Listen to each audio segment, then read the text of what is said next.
አሁን ወደ ጨዋታው ስንመለስ ትንሽ ይሄ ነገር ነው እንድታረግልኝ ፈልገው ቅድም ከጸጉሩ ላይ የወሰድከው ናሙና ትጠለውና ለሰላም ደግሞ ልጇ እንደሆንኩ የሚያረጋግጥ ማስረጃ ትሰጣታለህ ያው ሳምፕል ካስፈለገ ደግሞ ምን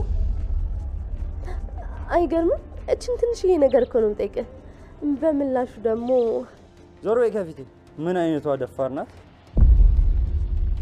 በዚህ በማይረባ ነገር እምነቴና ስራዬን እንድሸጥልሽ ትፈልጊያለሽ ቆይ ምን እያረክ ነው ዶክተር ቅድም ታዲያ እንዴት ነበር ሲያደርገኝ የነበረው እንዴት አደረኩኝ እንደውሻ ላጭን አዝረክከ የምልህን ሁሉ እሺ ያልካል ነበር እንዴ ቆይ አሁን ምን ተፈጥሮ ነው እንደዚህ የተቀየርከው ቀደም ተመችተሽኝ ተፈጥሯዊ ምላሽ ነበር የሰጠሽ ወንድ ልጅ ነኝ እንዳንቺ አይነት ቆንጆ ደግሞ ልታማልለኝ ትችላለች ነገር ግን እኔ እንስሳ አይደለሁም በስሜቴ ልገዝሽ እንዳትሞክሪ አንተ ውሻ ልትክደኝ እንዳይሆን የማደርገን አታውቅም አርፈ ብትቀመጥ ይሻልሃል ጭራሽ ልታስፈራሪኝ ትሞክሪያለሽ ለሰላም የተፈጠረውን ነገር በነግራት ምን እንደሚፈጠር ታውቂያለሽ ስለዚህ አርፈሽ ብትቀመጭ ይሻልሻል ምን አባሽ ፈልግሽ በጣም ምርጥ መረጃ ልነግርህ ነው የምነግርህ ነገር በጣም አስፈላጊ ስለሆነ እስከዛሬ ከምትከፍለኝ የበለጠ በጣም ብዙ ገንዘብ እፈልጋለሁ ለሱ አታስቢ በፍጥነት ተናገሪ እኔ የባሰ ችግር ውስጥ ነው ያለሁት የዳግም አባትና የወይዘሮ ገነት ባለቤት ከብዙ አመት በፊት የገደልከው አቶ ሰለሞን ነው አቶ ሰለሞን የገነት ባለ ሄሎ ሰላም ወደ ቻናሌ ቤተሰቦች እንዴት ናችሁልኝ እንኳን ወደ እኔ ቻናል በሰላም መጣችሁ አደራ ድራማ እንግዲህ አሁን ላይ ሰላም የዲኤንኤ ምርመራውን አደርጋለሁ ብላ የራሷን ዶክተር ቀጥራ ወደ ቤት ይዛ መጣለች ይሄ ነገር ያልተመቻቸው በኃይሉና ቃል ጭንቅ ውስጥ ገብተዋል በኃይሉ ራሴ በማቀው ዶክተር አስመረምራለሁ ብለው ሰዎችን አዘጋጅቶ የፈለጋችሁትን ያክል እከፍላችኋለሁኝ እናንተ ብቻ ይሄን ነገር ቦታ ሲዙልኝ ምርመራውን እንድታስቀይሩት ብሎ እንግዲህ ተነጋግረው እህቱን ሄዶ እንደለመደው እንግዲህ አንጀቷን ለመብላት እህቴ አንቺ ካልሽ እንግዲህ ምን ይደረጋል እንዳልሽ ይሁን እንጂ እና እንግዲህ ምርመራው ይደረጋልሽ አንቺ በምትፈልገው መልኩ ይሆናል በማለት ሰላምን ያባብላት ነበር ቃል ደግሞ በኃይሉ ያላትን ነገር ይዛ ታንቺ ምርመራውን አድርጋለሁ ባትይደሽ እኔ መራ ፈልጋለሁ ስላላት ምንም ሳታቅማማ ሄዳ ሰላምን የምትፈልጊው ምርመራ አይደለ ምርመራ አድርጋለሁ ግን አንድ ነገር ወቂ በምርመራው ልጅሽ መሆኔን ሲታወቅ እንደሞትኩ ቁጠሪኝ አይኔን አታዩም በማለት እንግዲህ ሰላምን ለማስፈራራትና እሷ ሀቀኛ እንደሆነች ለማስመሰል ስትሞክር ነበር ይሄ ነገር ሰላም ስላልተዋጠላት ከባይሉ ጋራ ውስጥ ላይ ምን አወርተው ይሆን ብላ ስለፈራች ይሄ ነገር አይሆንም አለች ባይሉ አንቺ ከፈለግሽ የሆነ ምርመራው ምንም ችግር የለውም ስላላት ጭራሽ ደግሞ እኔ ዶክተር አዘጋጅቻለሁ እማቃቸው ዶክተር ስላለ ሰላም ይሄ ነገር ምን አስቦ ነው ደግሞ ሰውዬ ምን ተንኮል ቢያስብ ነው ብላ አይሆንም አለቻት ቃልን በድንጋጤ አንቺ አልነበርሽ እንዴ በግድ ምርመራ ካልሆነ ብለሽ ስታስቸግሪኝ የነበረው በማለት ሰላምን ትናገራታለች ሰላም ምርመራውማ ይሆናል ነገር ግን በኃይሉ ያዘጋጀው ዶክተር ሳይሆን እኔ ራሴ ታማኝ ዶክተር የማቀዋለ እሱ መጥቶ ነው ምርመራ የሚደረገው ማለት የሁለቱንም ወሽመጥ ቁርጥ አድርገዋለች በኃይሉ በነገሩ ደነገጠ ምክንያቱም ደግሞ ቃልን እሺ በያት ይጅና አንቺና እኔ እውነተኛ መስለነ እኛ እንደምንፈልገው ምርመራው እንዲሆን እናደርጋለን በማለት ቃሊዳ ለሰላም ቃሏ እንድትሰጥ አድርጓታል ነገር ግን ሰላም ደግሞ ያላሰቡትን ነገር እንግዲህ እኔ የማመጣው ዶክተር ለዛውም እዚሁ ቤት ውስጥ አይን እያየ ነው በማለት አሁን ላይ በኃይሉ እንደማታምነውና ሁለቱ ሆን ብለው በሷ ላይ የተጫወቱባት እንደሆነ ሰላም መጠርጠር ጀምራለች በመጨረሻም እንግዲህ ዶክተሩን ቃል በተኛችበት ነበር በጧት እንዲመጣ ያደረገችው ሰላም አመራለች በነገራችን ላይ የእስከዛሬው ዝምታዋ አሁን ላይ ቆራጥ እንድትሆን አድርጓታል ሞኝ መስላት ዝም ስትለውና ወንድሟን አምናው እሱ ያላትን ሁሉ ስታደርግለት እንደ ጅል ስለቆጠራት በኃይሉ አሁንም አንጀቷን ለመብላትና ጥሩ ሰው መስሎ እህቴ አንቺ እንዳልሽው ይሁን ምንድነው የምትፈልጊው እያለ እንግዲህ ሰላምን ለማባበር እየሞከረ ነው ሰላም ግን አምራለች ነገሩ ሁሉ አልተዋጠላትም ቃል የምታሳያቸው ድርጊቶች፣ በሆነው ባልሆነ የምደነግጠው ነገር፣ ስለሚሆነው ነገር ሁሉ እኔን ነው እያለች የምትፈራው ነገር፣ በሰዎቹ ህይወት እየገባች የምትበጠብጠው ነገር፣ ብቻ ብዙ ነገር። እንደዚሁ አይታትም ደግሞ ልጇ የማትመስላት ነገር ቃል ይህ ሁሉ ነገር ችላ ብትኖርም አሁን ላይ ግን በዚህም በዛ የምትሰማው ወሬ ቃል ያቺ ልጅ አይደለችም እያለ ልቧም እንደዛ ይላታል፣ ሰዎችም እንደዛ ይሏታል። ቃል የሆነ የተወሳሰበ ታሪክና የተደበቀ ማንነት ያላት ነገር መስሏታል ሰላም።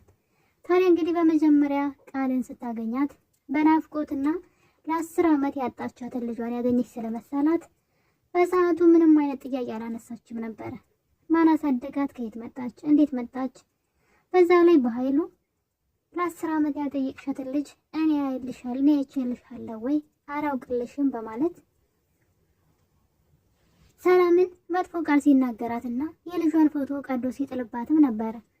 ነገር ግን በሰዓቱ ብሌን የምትባል ልጅ አጠገቧ ማግኘት ብቻ ስለነበር ፍላጎቷ በኃይሉ አመት የሰጣትን ልጅ ምንም ሳታቅማማ ምንም ልጇ ሳትመስላት ግን እንደ ልጅ ተቀበላ እንግዲህ ይህ ሁሉ ጊዜ አብረው ቀጥለው ነበር።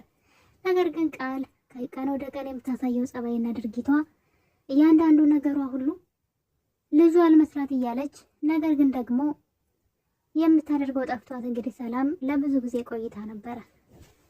አሁን ግን በተደጋጋሚ የምሰማው ነገር ቃል ልጇ እንዳልሆነች ልቧ ብቻ ሳይሆን ሰዎችም እየነገሯት ስለሆነ ነገሮችን መጠርጠርና ወንድሟን ደግሞ አለማመን ጀምራለች። ይህ ነገር በራሷ ነገሮችን እንድታደርግ እየረዳት ነው። በመጨረሻም ሰላም እንግዲህ ቃል ተኝታ እያለ ነበር ዶክተሩ እንዲመጣ ያደረገችው ምንም አይነት ሰበብ እንዳታበዛ። እናም ዶክተሩ እንግዲህ ቁጭ ባለበት ሰላም ቃል ከእንቅልፏ ተነስታ ወደ ሳሎን ትመጣለች። እናም ዶክተሩ ቁጭ ብሎ ነበረ። ግራ ስለገባት ገና አልታጠብኩኝም ገና ከእንቅልፍ የመነሳቴ ነው እያለች ብትቀባጥርም እኛ የምንወስደውን ናሙናውን ከጸጉርሽ ስለሆነ አታስቢ ብትባልም ቃል ግን ነገሩን ፈቃደኛ እንዳልሆነች ስታስመስል ነበረ። በመጨረሻ ብሌን እንግዲህ ለዶክተሩ ሻይ ወደ ሳሎን ይዛ ስትመጣ የቃል ምርመራ ምንድን ነው ምኗን ታማ ነው ብላ ግራ ገብቷት ነበር። በመጨረሻም ዶክተሩ እንግዲህ ያንቺን ናሙና ወስደን ለኔን ምርመራውን ከእናትሽ ጋር ለማድረግ ነው ሌላ ነገር የለውም የሚል ቃል ሲናገር ስትሰማ ብሌን ደስ አላት። ይሄ እውነት በገዛ ጊዜው ሊወጣ ነው ማለት ነው። ስለዚህ ወራዳ ትዋረድ ነው እትዬም እንግዲህ ነጻ ትወጣለች እያለች ብሌን በጣም ደስ አላት በነገሩ። ምክንያቱም ብሌን አሁን ላይ ቃል ልጅሽ አይደለችም ብላ ብትናገር የሚያምናት ሰው እንደሌለ ስለምታውቅ በዚህ መልኩ እውነቱ ሊወጣ ስለሆነ በጣም ደስ ብሏታል። ነገር ግን ቃል እንደምታዩት እምቢ ብላ እንግዲህ ጸጉር ልውሰድ ብሎ ከቅንጭላቷ ቢጠይቃትም እምቢ በማለት በመጨረሻም እንግዲህ ትናንት የበላሁት ምግብ ስላልተስማማኝ ወደ መታጠቢያ ቤት መሄድ እፈልጋለሁ እያለች ማስቸገር ትጀምራለች። ነገሩ ግን እንደዛ አልነበረም። ሰላም እንግዲህ ዱብዳን ያደረገችባቸው በኃይሉንም ዶክተሩ እንደሚመጣ አልነገረችውም፣ ቃልንም እንደዛው። ስለዚህ በኃይሉ በሌለበት ዶክተሩን ቃል በተኛችበት ነበር የጠራችው እና የቃል ድርጊት በጣም የሰላም ድርጊት በጣም ነው ደስ ያለኝና እስከ ዛሬ ድረስ የቀለዱባትና የተጫወቱባት ይበቃታል። ከዚህ በኋላ እነሱን በፍጹም ማመን የለባትም እና በኃይሉ የሚያስበው ነገር ስላልሆነለት በሰዓቱ ቤት አልነበረም ከእህቱ ጋር። አሁን ላይ የጎሪጥ መታየት ጀምሯል። በእህቱ አለመታመኑን በጣም እንደከፋው ለእህቱ ሲነግራት እየሰማን ነው። እህትየዋ ግን ምንም አልተዋጠላትም። ወንድሟ ልታምነው አልቻለችም። በተለይ ደግሞ ሳሚ ስለ አባታችን የተናገረው ነገር ሰላሟን ነስቷታል። በዚህ መጠን ስለ አባታችን የማወቅና ይህንን ነገር ሁሉ የመረዳት ከቻለ ከበኃይሉ ጋር በጣም ቀረቤታ ያለው ሰውና ስለ በኃይሉ ብዙ ነገር የሚያውቅ ሰው ይሆናል ሳሚ ብላ ጠርጥራለች። ምክንያቱም ስለ ቤተሰቦቻቸው የሚያውቅ ሰው ነው። በዛ ላይ ስለ ንብረት አባቷ ስላወረሳት ንብረት ሳሚ ተናግሯል። ወንድሟ አባቷ ንብረቱን ሁሉ ለሷ በማውረሱ ወንድሟ በኃይሉ ደግሞ በእሷ እንደሚቀነባትና የእሷ ልጅ ያልሆነችውን ልጅ ብሎ አምጥቶ ንብረቷን በሙሉ ሊቀማት እንደሆነ ያንቺን ሞኝነትና የዋህነት ተጠቅሞ ሙሉ ለሙሉ ባዶሽን ሊያስቀርሽ ነው፣ ቃል የምትባለውም ያንቺ ልጅ አይደለችም ብሎ ስለነገራት በዚህ መጠን ስለ ቤተሰቦቻችን እንዴት ሊያውቅ ቻለ የሚለው ነገር ሰላምን እንግዲህ ምቾት አልተሰማትም። ለዛም ነው ነገሩን ጠበቅ አድርጋ ያዘችው። እና እንግዲህ ዶክተሩ ቃልን ጸጉሯን እንድትሰጠው ቢጠይቅም ቃል ግን ስበብ ፈጥራ እንግዲህ እንደምታዩት ከቤት ወጥታለች። መታጠቢያ ቤት ብላ ሄዳ በኃይሉ ጋር ደወለች። ቶሎ ካልደረስክ ነገሮች ሁሉ መበላሸታቸው ነው፣ ሰውየውና ናሙና ካልወሰድክ ብሎ ያስቸገረ ነው ትላለች። እናም እንግዲህ እንደምንም ብለሽ አዘናጊያቸው እኔ እስክመጣ ድረስ ቢላትን በኃይሉ እሷ ግን ውጭ ላይ ቁጭ ብላ ያለ ሰላም ቃል ቆየች ብላ ቼክ ለማድረግ ስትወጣ ውጭ ላይ ቁጭ ብላ ታገኛታለች። ያኔ ሰላም ሁሉም ነገር ገባት። ነገር ሁሉ ውሸት እየተካሄደ እንደሆነ እሷ ቤት ላይ ድራማ እያካሄዱ እንደሆነ ስለገባት ቃልን በግድ ነበር አንቀይዛ ወደ ውስጥ ያስገባቻት። እናም በመጨረሻም እንግዲህ በኃይሉ ደርሷል ማለት ነው። በኃይሉ ከመጣ በኋላ እንግዲህ የልጅቷን ጸጉር በመንቀል ከስሩ ወስዷል ዶክተሩ። ነገር ግን በኃይሉ በሰዓቱ ዶክተሩ እንዳይሄድ ከለከለው። ዶክተሩ ዲኤንኤ ምርመራው በቶሎ ስለሚፈለግ ቶሎ መስጠት አለብኝ ወስጄ ብሎ ሲል ሰላም በሀሳቡ ስትስማማ፣ አቶ በኃይሉ ግን እንደዛም አይሆንም ቆይተ ቡና ጠጥተህ ምሳ በልተህ ነው የምትሄደው በማለት እንግዳው እንዳይሄድ ሲያደርግ እያየን ነበረ። በዚህ የተነሳ እንግዲህ ሰላም ውስጡ አጠርጥሯል።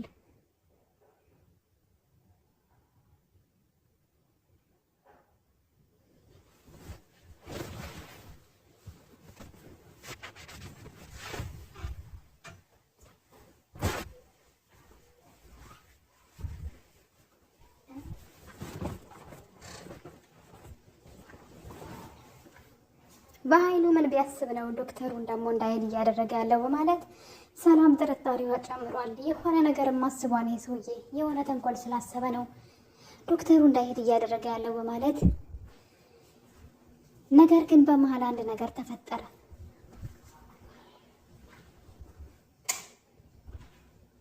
ሰላም ቀድማ ስለ ወንድሟና ስለ ቃል ለዶክተሩ ሳትነግረው አልቀረችም።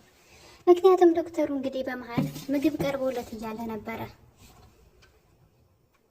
ወደ መታጠቢያ ቤት እጁን ለመታጠብ ሲሄድ ቦርሳውን ትቶት ከተቀመጠበት ተነስቶ እየሄደ እያለ ነገር ግን በድንጋጤ ተመልሶ ቦርሳውን ይዞ ወደ መታጠቢያ ቤት ሲሄድ እያየነው ነው። ያ ማለት በደንብ እንዲጠነቀቅ ሰላም አስጠንቅቀዋለች ዶክተሩን ማለት ነው። እና እንግዲህ አቶ በኃይሉ ዶክተሩን እንደ ቤተሰብ ለመቅረብና እኛ እኮ ቤተሰብ ነን፣ ምንም አታስብ፣ እኔ የምፈልገው ነገር ነው እያለ ዶክተሩን ማባበል ጀምሯል። ታዲያ ዶክተሩ የነገር ስላልተዋጠለት ወደ መታጠቢያ ቤት ሊሄድ ሲነሳ በኃይሉን ሲመለከተው ነበር። በኃይሉ አይኑ ወደ ቦርሳው ነበረ። የሰውየውን እግር መውጣት እንደሚጠባበቅ ስላወቀ በተደጋጋሚ በኃይሉ ልብ ብሎ ካየው በኋላ ሰላም ያለችው ነገር ይመስለኛል ትዝ ያለው። ተመልሶ ሄዶ ቦርሳውን ይዞት፣ ምክንያቱም እዛ ውስጥ ወረቀቱ አለ፣ የቃል የጸጉሯ ናሙና እዛ ውስጥ ነው ያስቀመጠው እና በኃይሉን ቃልም እዛ ቦርሳ ላይ ናቸው ቁጭ ብሏል። ከዛ የተነሳ ቦርሳውን ይዞ ወደ መታጠቢያ ቤት ሲሄድ እያየሉ ነበርና እና ዶክተሩም ሰላምም እንግዲህ መፈናፈኛ ሰጥተዋቸዋል። በአሁኑ ግን በቀላሉ ይህን ነገር የሚወጡት ወይም ደግሞ በፍጹም ምርመራውን ማበላሸት የሚችሉ አይመስለኝም። ዶክተሩ በጣም አደገኛ ነው፣ በዛ ላይ በጣም ጥንቁቅ ነው። ሰላምም ደግሞ የሁለቱን ተንኮል በደንብ ሳደርስበት አልቀረችም። ለዛም እሷም ሆነች ዶክተሩ በጥንቃቄ ነው የተራመዱ ያሉት። በመጨረሻም እንግዲህ ቦርሳውን ማግኘት እንደማይችሉ ተስፋ ሲቆርጡ እንደምታዩት ሰውየው ከውጭ ወደ ውስጥ ታጥቦ ሲገባ ነበረ። ቃል በር ላይ ተጠብቀውና ዶክተሩ በጣም ቆንጆ ሰው እንደሆነና እንደሚያምር እንደውም አማላይ ሰው እንደሆነ ተነግረዋለች። ዶክተሩም እንግዲህ እንደዛ ስትለው በጣም ደስ ብሎት አንቺም በጣም ደስ ያለሽ እያለ እና እንግዲህ በድፍረት ዶክተሩን ስትስመውና የምትፈልገውን ነገር እሆንልሃለሁ፣ የምትፈልገውን ነገር አራነኝ እሰጥሃለሁ ነው እንጂ እያለች እንግዲህ ራሷን ለሰውየው ለጨረታ ስታቀርብለት ነበር። ዶክተሩም እንግዲህ በዛ ደስተኛ እንደሆነና እሷን ቆንጆ አማላይ ሴት እንደሆነች እየነገራት እናም ልሳምህ ብላ እንግዲህ ስትስመው በዛ ላይ እሱን ለማማለል ጥግ ድረስ ስትሄድ ምን ላድርግልህ ከዚህ በላይ ይገባል እያለች ዶክተሩን ስታማልለው እሱም እንግዲህ ደስ ይለኛል እያለ በመሀል ግን እኔም አንተ የምትፈልገውን ነገር ልሰጥሃለሁኝ፣ አደርግልሃለሁኝ፣ ራሴን እሰጥሃለሁ፣ አንተም ደግሞ ለኔ አንድ ነገር አድርግልኝ አለችው። እሱም እንግዲህ የያዝከውን የዲኤንኤን ውጤት ትቀይርልኛለህ፣ እናም ደግሞ በምትኩ እኔ ሰላም ልጅ እንደሆንኩ የሚያሳይ ይሄንን ጸጉርን ካ በማለት እንግዲህ ያው የራሷን የሰላምን ጸጉር ማለት ነው እንዲህ ተመሳሳይ ስለሆነ ዲኤንኤን ምርመራ ሲደረግ አንድ አይነት ስለሆነ ማለት ነው እሷን እንዲጠቀም ስትጠይቀው ያየን ነበር። በሰዓቱ እንግዲህ ዶክተሩ በጣም በመናደድ በጣም ባለጌና ስድ ሰው እንደሆነች እንዲሁም ደግሞ እንደዚህ አይነት ብልግናሽን እኔ በአንቺ ምናልባት ወድ ልጅ ሁኜ ስሜታዊ ሊሆን ይችላለሁ፣ ነገር ግን ሕሊናዬን በርካሽ ነገር አልሸጥም በማለት ቃልን እንግዲህ ጥጓን ሳትይዛት እያየን ነው።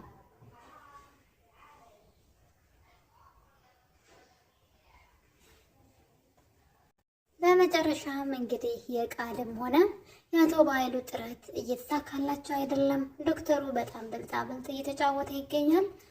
ይህም እንግዲህ የሰላም ነገር ይመስለኛል። ሰላም ነገሮችን ሁሉ በኃይሉ ሆን ብሎ እየተጫወተባት እንደሆነና እስካሁንም ድረስ እየሆነ ያለው ነገር ሁሉ በእሷ ሞኝነት ወይም ደግሞ ወንድሜ ነው ብላ አምናው ሁሉንም ነገር እሺ ስላለችው በኃይሉ ጥሩ ሰው እንዳልሆነ እያወቀች መታለች።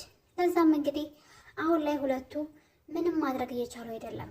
ማንንም ማስቆም ወይም ደግሞ ምርመራው እንዳይደረግ ማስቆምም ሆነ የምርመራውን ውጤት ለማስቀየር ዶክተሩ ትንሽ አደገኛ ቢጤ ነው። በሌላ በኩል ደግሞ ዳግም የአባቱን ገዳይ ለማወቅ የወይዘሮ ገነትን ጎረቤት ማለት ነው ወይዘሮ ደስታን እንግዲህ መንገድ ላይ ጠብቆ ሲለምናትና የአባቴን ገዳይ ማወቅ ፈልጋለሁ እባክሽ ነገር እያለ ሲለምናት እያየን ነው። ሴትዋም እንግዲህ ይህን ነገር ነግሬ እርስ በርስ ቤተሰቡን ማጣላት አለብኝ፣ እኔን እንዳንቋሸሹኝ ወይም ደግሞ እኔን እንደተናገሩኝ እርስ በርስ አጣላቸዋለሁ እያለች ትገኛለች። ምንድነው አልሞተ ባይ ተጋዳይ ነው ወይስ ደግሞ የሚባለው ብቻ ባለጌ ጎረቤቱን እያለ ደግሞ ጭራሽ ቤታቸውን ጋዝ አርከፍክፋ ልታቃጥል ስትል ወይዘሮ ገነት እንግዲህ እጅ ከፍንጅ ይዛታለች። አሁን ላይ ያደረ ድራማ የተደበቁ እውነቶች ሁሉ እየወጡ ይገኛሉ። ቃልና አቶ በኃይሉም ማምለጫ መፈናፈኛ ሰላም አሳጥታቸዋለች። ውድ ቤተሰቦቼ አደራ ክፍል 43 እንግዲህ የዛሬው ይሄን ይመስል ነበረ። በሌላ በአዲስ ቪዲዮ እስከምንገናኝ የዛሬን አበቃን። በቀጣይ እስከምንገናኝ ድረስ ሰላም ሆኑልኝ።